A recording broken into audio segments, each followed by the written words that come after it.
This is the story of a man named Stanley. Stanley worked for a company in a big building where he was employee number 427. Employee number 427's job was simple. He sat at his desk in room 427 and he pushed buttons on a keyboard. Orders came to him through a monitor on his desk, telling him what buttons to push, how long to push them, and in what order. This is what employee 427 did every day of every month of every year. And although others might have considered it soul-rending, Stanley relished every moment that the orders came in, as though he had been made exactly for this job. And Stanley was happy. And then one day, something very peculiar happened. Something that would forever change Stanley. Something he would never quite forget. He had been at his desk for nearly an hour when he realized that not one single order had arrived on the monitor for him to follow. No one had showed up to give him instructions, call a meeting, or even say hi. Never in all his years at the company had this happened, this complete isolation. Something was very clearly wrong. Shocked, frozen solid, Stanley found himself unable to move for the longest time. But as he came to his wits and regained his senses, he got up from his desk and stepped out of his office.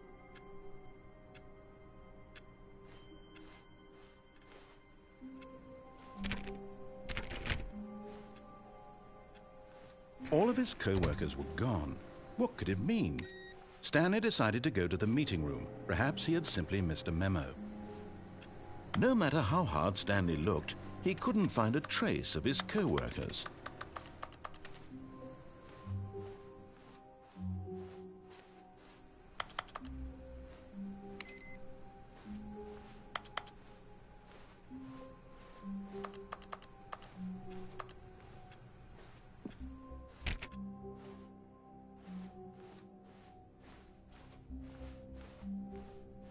When Stanley came to a set of 2 open doors, he entered the door on his left.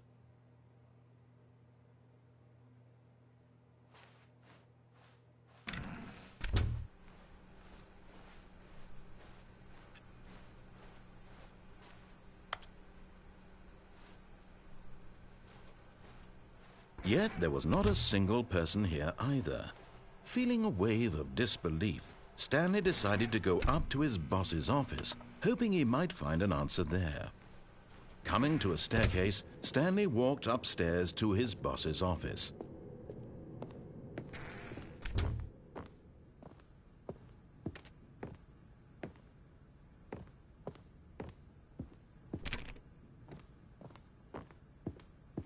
Stepping into his manager's office, Stanley was once again stunned to discover not an indication of any human life. Shocked, unraveled, Stanley wondered in disbelief who orchestrated this, what dark secret was being held from him.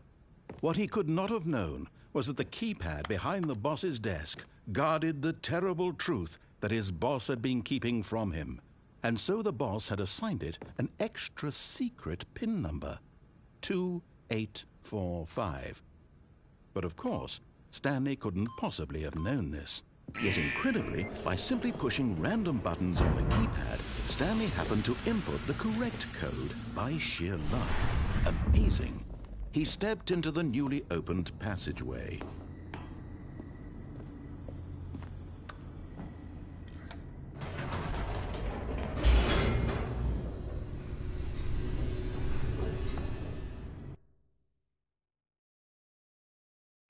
Descending deeper into the building, Stanley realized he felt a bit peculiar. It was a stirring of emotion in his chest, as though he felt more free to think for himself, to question the nature of his job. Why did he feel this now, when for years it had never occurred to him? This question would not go unanswered for long. Stanley walked straight ahead through the large door that read Mind Control Facility.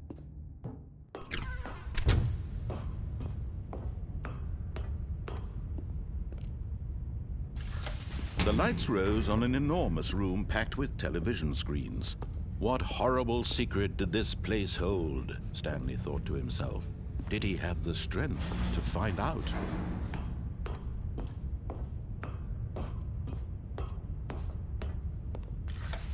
Now the monitors jumped to life, their true nature revealed.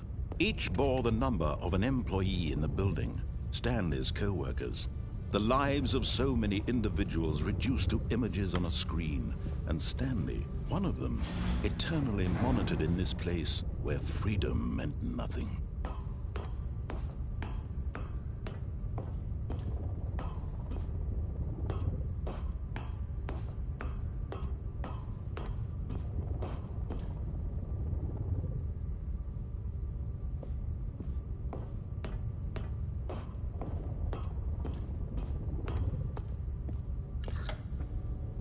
This mind control facility, it was too horrible to believe. It couldn't be true. Had Stanley really been under someone's control all this time? Was this the only reason he was happy with his boring job? That his emotions had been manipulated to accept it blindly? No, he refused to believe it. He couldn't accept it. His own life in someone else's control? Never! It was unthinkable. Wasn't it? Was it even possible? Had he truly spent his entire life utterly blind to the world? But here was the proof. The heart of the operation. Controls labeled with emotions. Happy or sad or content. Walking, eating, working. All of it monitored and commanded from this very place. And as the cold reality of his past began to sink in, Stanley decided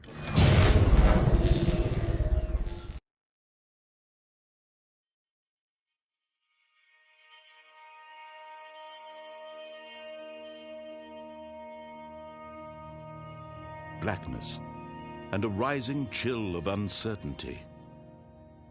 Was it over? Yes, he had won. He had defeated the machine, unshackled himself from someone else's command. Freedom was mere moments away. And yet, even as the immense door slowly opened, Stanley reflected on how many puzzles still lay unsolved. Where had his co-workers gone? How had he been freed from the machine's grasp? What other mysteries did this strange building hold? But as sunlight streamed into the chamber, he realized none of this mattered to him, for it was not knowledge or even power that he had been seeking, but happiness. Perhaps his goal had not been to understand, but to let go. No longer would anyone tell him where to go, what to do, or how to feel. Whatever life he lives, it will be his. And that was all he needed to know. It was perhaps the only thing worth knowing. Stanley stepped through the open door. Stanley felt the cool breeze upon his skin, the feeling of liberation, the immense possibility of the new path before him. This was exactly the way, right now, that things were meant to happen. And Stanley was happy.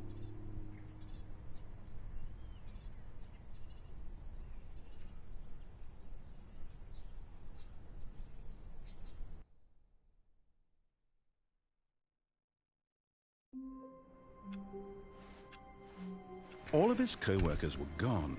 What could it mean? Stanley decided to go to the meeting room. Perhaps he had simply missed a memo.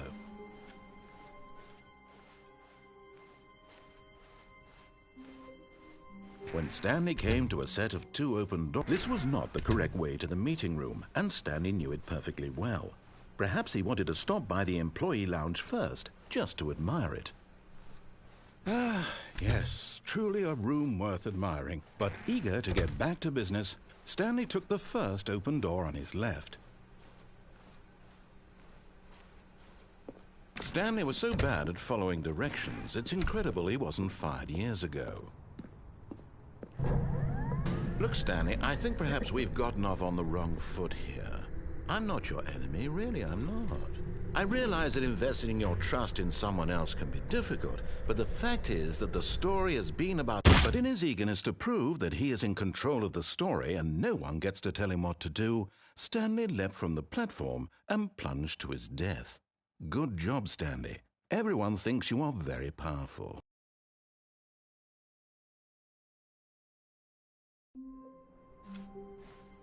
All of his co-workers were gone. What could it mean? Stanley decided to go to the meeting room. Perhaps he had simply missed a memo.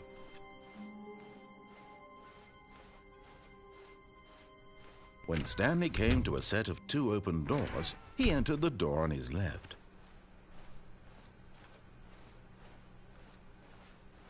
Yet there was not a single person here either. Feeling a wave of disbelief, Stanley decided to go up to his boss's office. Coming to a staircase, Stanley walked upstairs to his boss's office.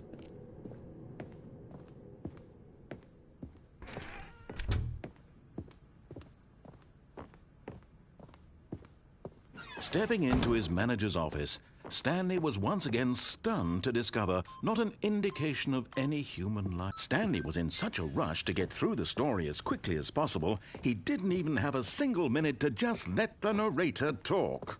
That kind of anxiety isn't healthy, so he relaxed for a few moments with some calming New Age music.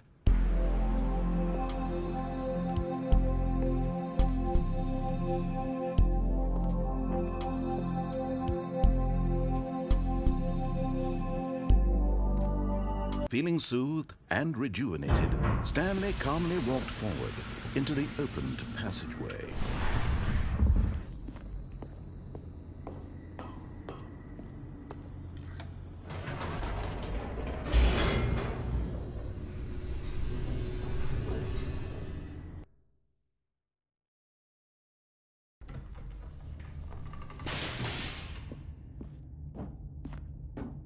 Stanley walked straight ahead through the large door that read Mind Control Facility.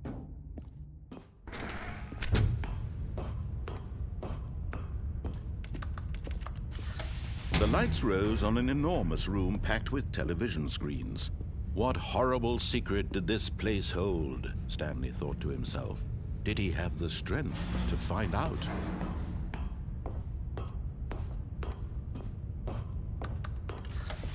Now the monitors jumped to life, their true nature revealed. Each bore the number of an employee in the building, Stanley's co-workers. The lives of so many individuals reduced to images on a screen, and Stanley, one of them, eternally monitored in this place where freedom meant nothing.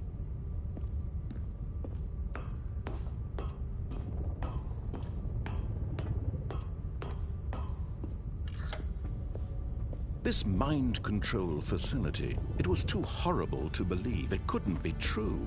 Had Stanley really been under someone's control all this time?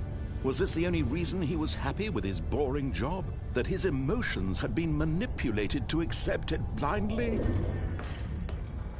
No, he refused to believe it. He couldn't accept it. His own life in someone else's control? Never! It was unthinkable. Wasn't it? Was it even possible? Had he truly spent his entire life utterly blind to the world? But here was the proof. The heart of the operation. Controls labeled with emotions. Happy, or sad, or content. Walking, eating, working. All of it monitored and commanded from this very place. And as the cold reality of his past began to sink in, Stanley decided...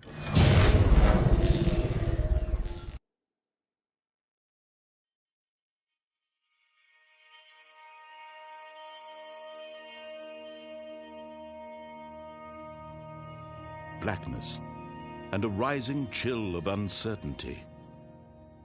Was it over? Yes! He had won! He had defeated the machine, unshackled himself from someone else's command. Freedom was mere moments away. And yet, even as the immense door slowly opened, Stanley reflected on how many puzzles still lay unsolved. Where had his co-workers gone? How had he been freed from the machine's grasp? What other mysteries did this strange building hold? But as sunlight streamed into the chamber, he realized none of this mattered to him, for it was not knowledge or even power that he had been seeking, but happiness. Perhaps his goal had not been to understand, but to let go. No longer would anyone tell him where to go, what to do, or how to feel.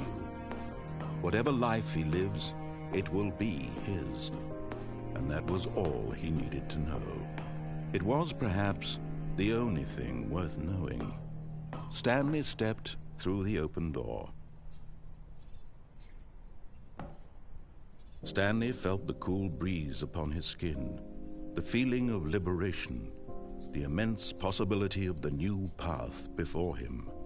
This was exactly the way, right now, that things were meant to happen.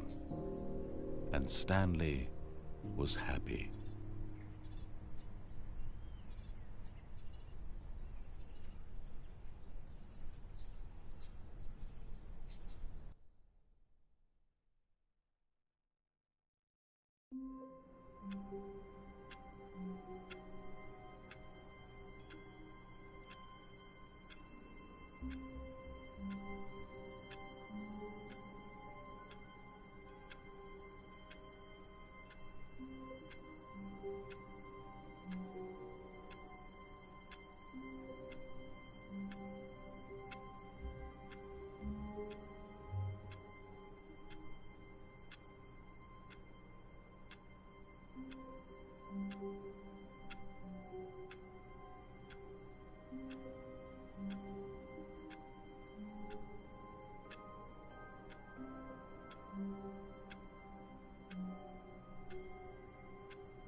All of his co-workers would... Oh, please.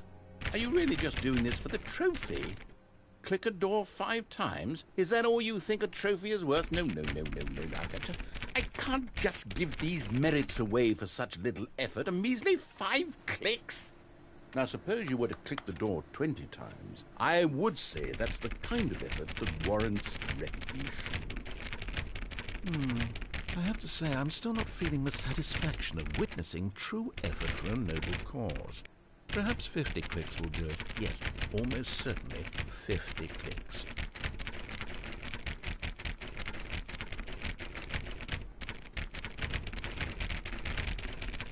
No, I'm still not feeling it. I want this trophy to have meant something. It has to be a true reward for valiant effort. I want to see some hustle, Stanley. I want to see commitment, a willingness to go all the way no matter the cost. Why don't you go put 20 clicks into door number 417?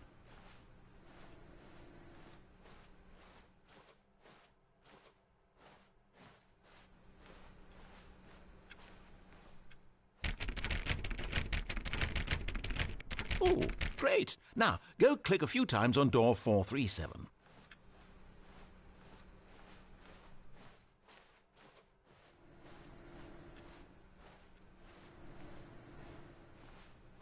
Excellent. I think we're getting somewhere. Now, door 415. Let's give it 10 clicks or so.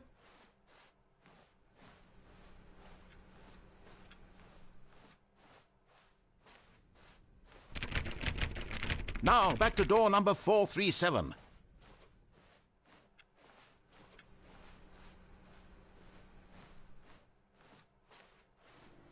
Let's see. How about you click on, well, I don't know, the copy machine? All right, back to room 417. I'm really feeling it now. I think we're getting somewhere. Okay, now go climb on employee 419's desk.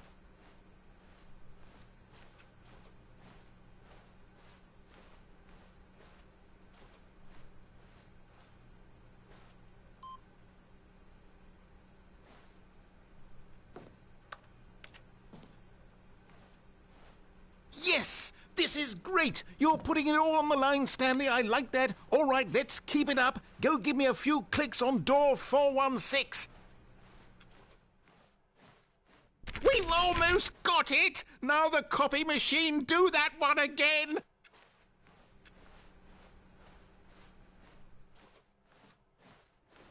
Finish it off, Stanley. 5 clicks on door 430. Yes! We did it! Oh, wow. That felt amazing. Oh, you really earned it, Stanley. Nothing could hold you back. Yes, I'm very proud of how far we've come today. When Stanley came to a set of 2 open doors, this was not the correct way to the meeting room, and Stanley knew it perfectly well. Perhaps he wanted to stop by the employee lounge first, just to admire it. Wow, yes, this room. But eager to get back to business, Stanley took the first open door on his left.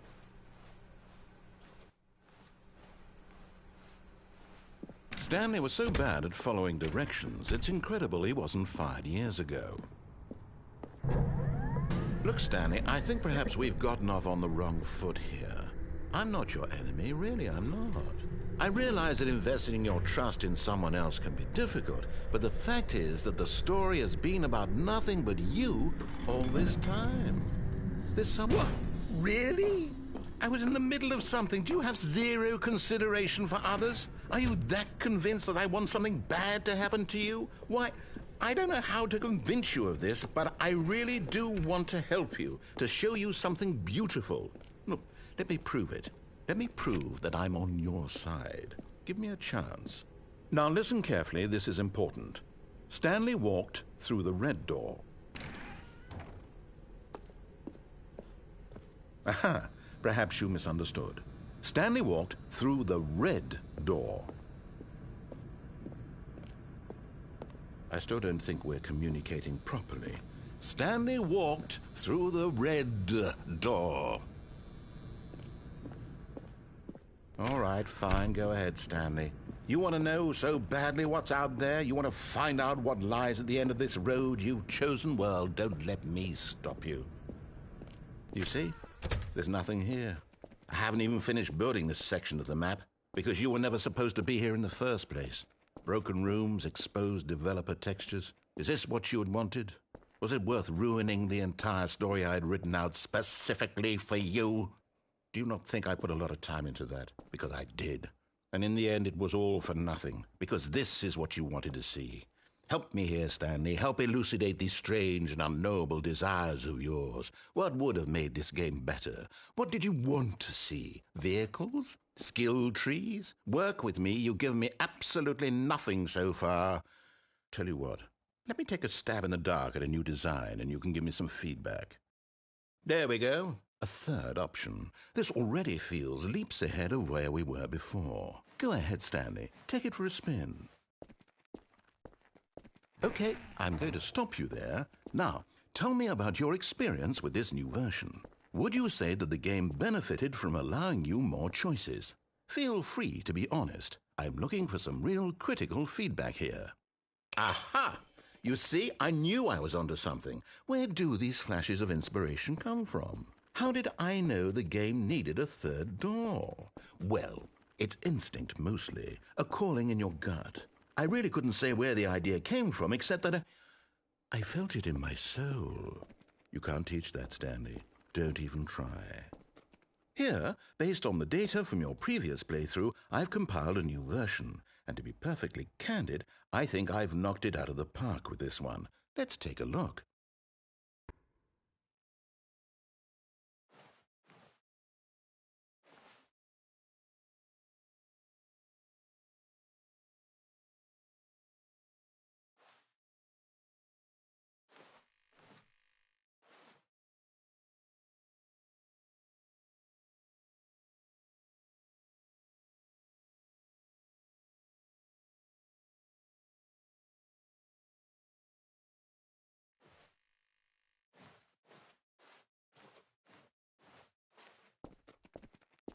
Now, would you say that competitive leaderboard helped you feel motivated to keep walking through doors? Again, honest answers, please.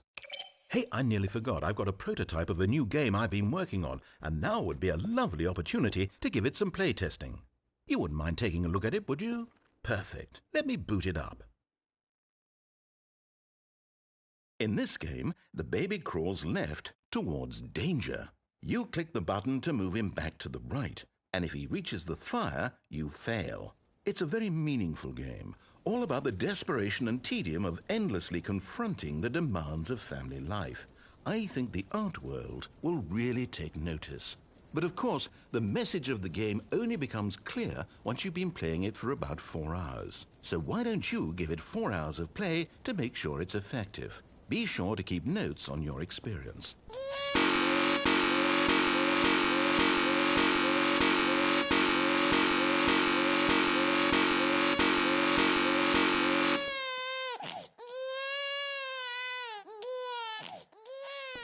You heartless bastard. Did you do it because you hate babies or purely to spite me? Because if it's the latter, well, I don't know what to do. I'm completely out of ideas. I can't think of a single thing that might improve the experience for me. I'm not even going to try. I'm out, I'm done. It's over. Thank you for playing. Your input was extremely valuable. Oh, hey, since my game was so awful, why don't we play someone else's game, just to ease the pain? Let's see. What do we have here? Yes, this seems like it'll work. Let's give it a shot.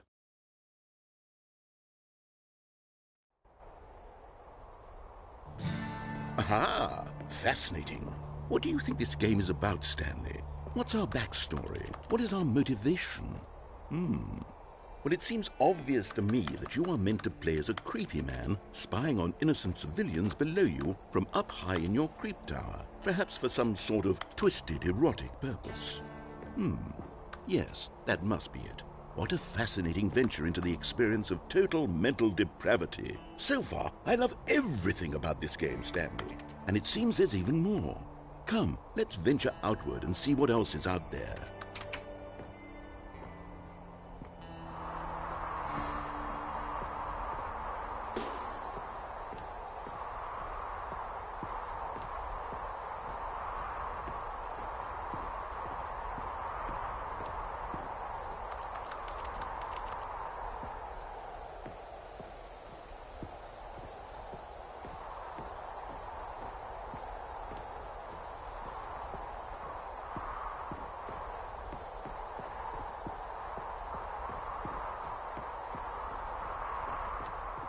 Oh, no. No, it can't be. It is. It's an open world game. Good God, quickly, block it off. Oh, thank goodness, Stanley. What a close call. You nearly wandered off into that thing, that big, open, just wandering around, no right or wrong directions, no path to follow. You can just go in any... Oh, thank heavens we avoided it. We're out of the woods now, Stanley. Okay, I'm going to get us out of here. Let's find another game. Preferably something with walls. Something with nice, big, insurmountable walls. Okay, I think this will be just the thing.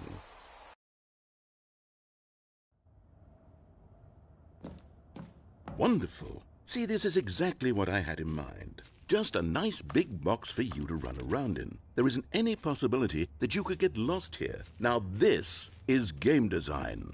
Stanley, if you manage to get lost in this game, I will be phenomenally impressed. Okay, so what exactly do we do here? Let's see. There are lots of cars here in the back, but obviously there's no racetrack.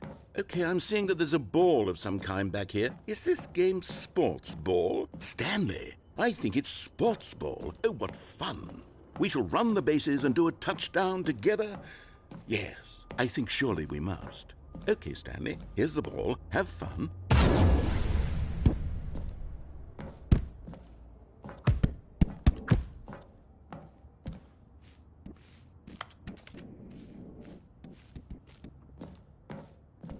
Are you doing it? Are you winning? Is this fun? Hold on. What are you doing?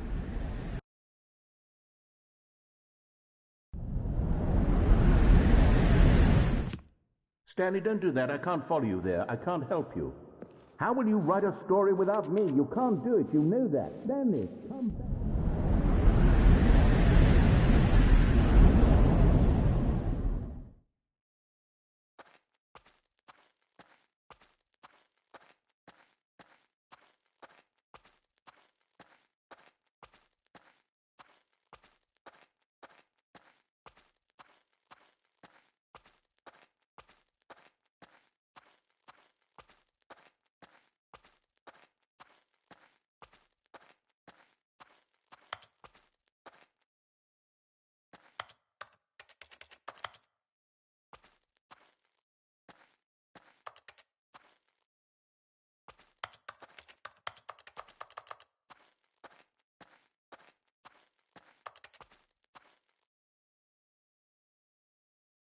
I wonder what he found.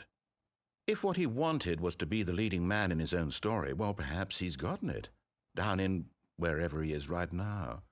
I wonder if he's happy with his choice, and if he's learned the heavy cost that comes with it.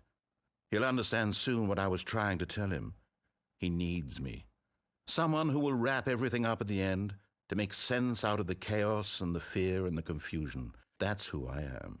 That is what I mean to this world. Oh, yes. Yes, I'll be back. There's no other way. Once this ends, after it all comes to a close, then I'll be back. The end will be here soon. Very soon. I can wait.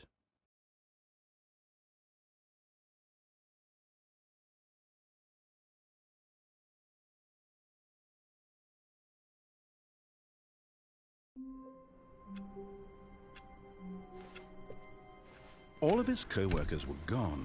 What could it mean? Stanley decided to go to the meeting room. Perhaps he had simply missed a memo.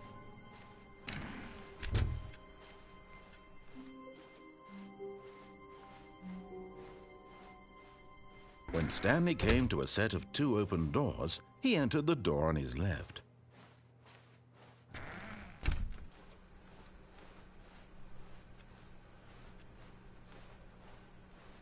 Yet there was not a single person here either. Feeling a wave of disbelief, Stanley decided to go up. Stanley stepped into the broom closet, but there was nothing here, so he turned around and got back on track.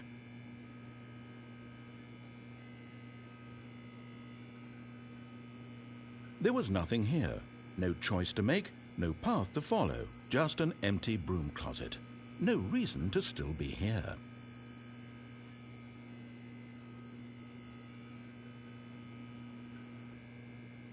It was baffling that Stanley was still just sitting in the broom closet. He wasn't even doing anything. At least if there was something to interact with, he'd be justified in some way. As it is, he's literally just standing there doing sweet FA.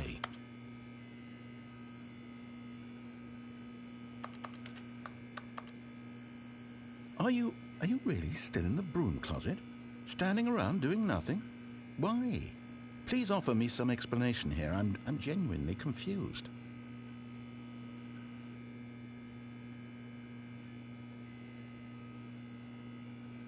You do realize there's no choice or anything in here, right? If I'd said Stanley walked past the broom closet, at least you would have had a reason for exploring it to find out. But it didn't even occur to me because literally this closet is of absolutely no significance to the story whatsoever. I never would have thought to mention it.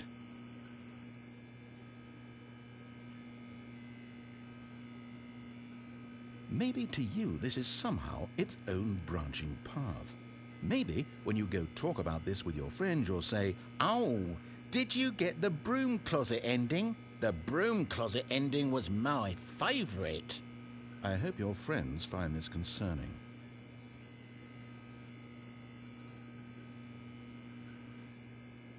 Stanley was fat and ugly and really stupid. He probably only got the job because of a family connection. That's how stupid he is. That or with drug money. Also, Stanley is addicted to drugs and hookers.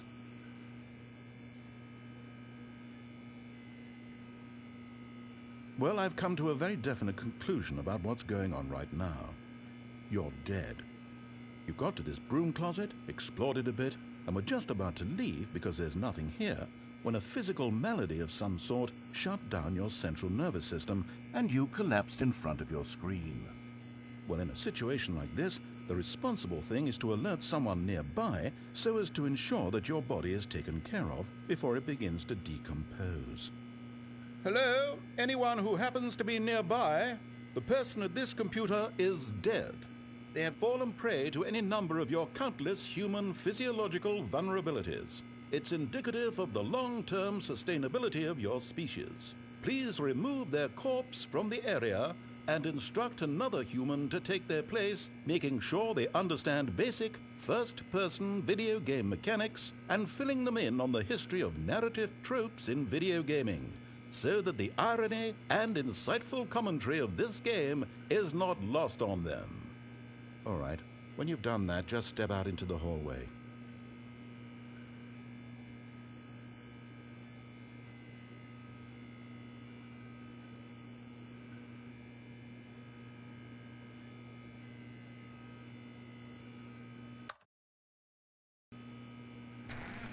Ah, second player. It's good to have you on board. You too? Unbelievable. I'm at the mercy of an entire species of invalids. Perhaps there's a monkey nearby you can hand the controls to. A fish? Fungus? Look, you can hammer out the details. I'm not particularly picky. I'll just be waiting for when you're ready to pick up the story again.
Coming to a staircase, Stanley walked upstairs to his boss's office.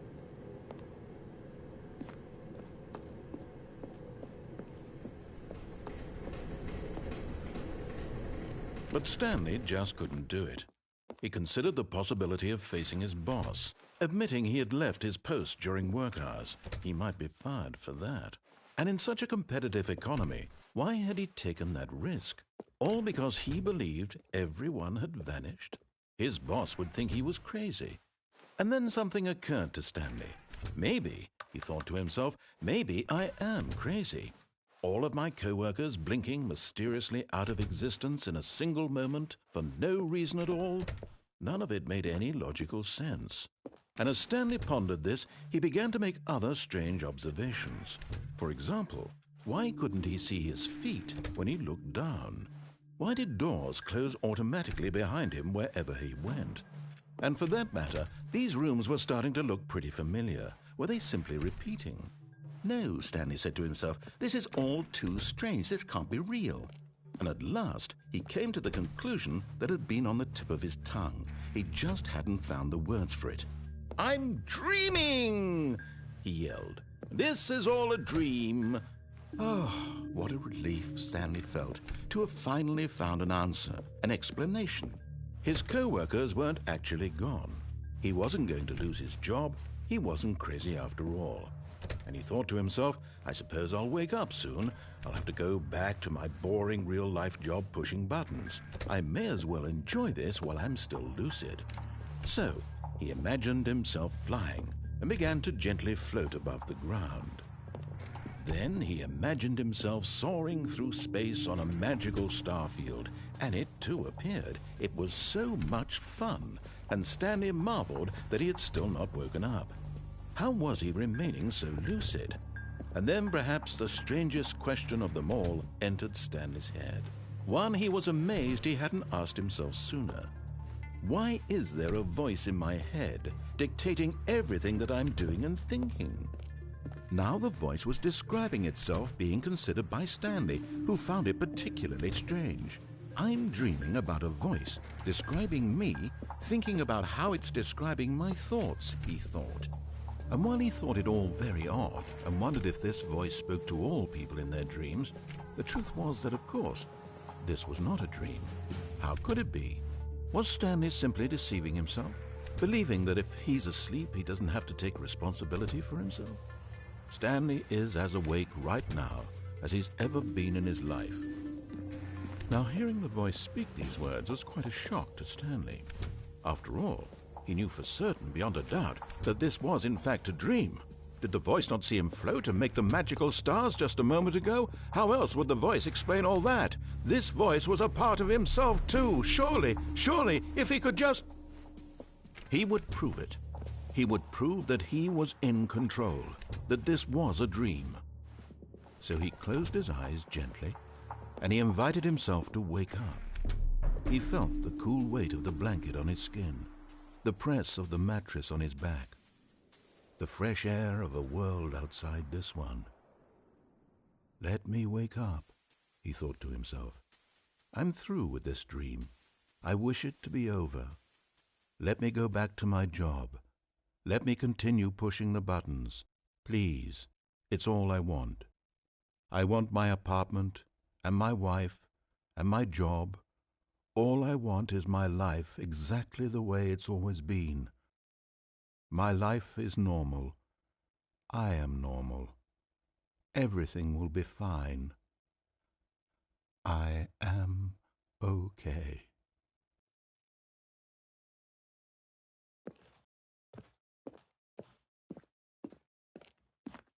Stanley began screaming. Please, someone, wake me up. My name is Stanley.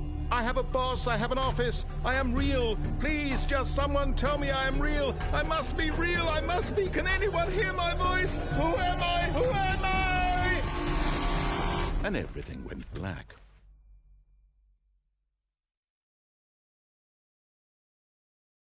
This is the story of a woman named Mariella. Mariella woke up on a day like any other. She arose, got dressed, gathered her belongings, and walked to her place of work. But on this particular day, her walk was interrupted by the body of a man who had stumbled through town talking and screaming to himself, and then collapsed dead on the sidewalk. And although she would soon turn to go call for an ambulance, for just a few brief moments, she considered the strange man. He was obviously crazy. This much she knew. Everyone knows what crazy people look like. And in that moment, she thought to herself how lucky she was to be normal. I am sane. I am in control of my mind. I know what is real and what isn't. It was comforting to think this, and in a certain way, seeing this man made her feel better. But then she remembered the meeting she had scheduled for that day, the very important people whose impressions of her would affect her career, and by extension, the rest of her life. She had no time for this, so it was only a moment that she stood there, staring down at the body. And then she turned and ran.